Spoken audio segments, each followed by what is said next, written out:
তিনিজন মুছলমানে কপাইছে ইণ্টাৰনেট জগত।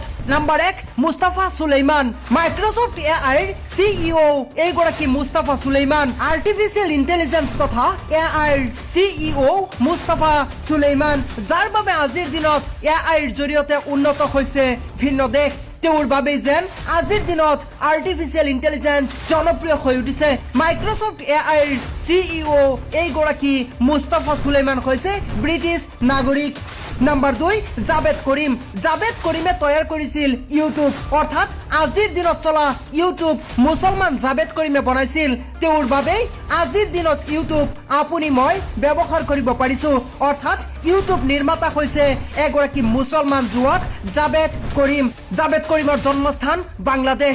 নাম্বাৰ 3 সাবিক খান, এপল কোম্পানীৰ CEO এইগৰাকী সাবিক খান। এপল কোম্পানীৰ CEOৰ দায়িত্ব লোৱাৰ পাছতে তেওঁ প্ৰতিমাহে চেলাৰী 54 কোটি টকা।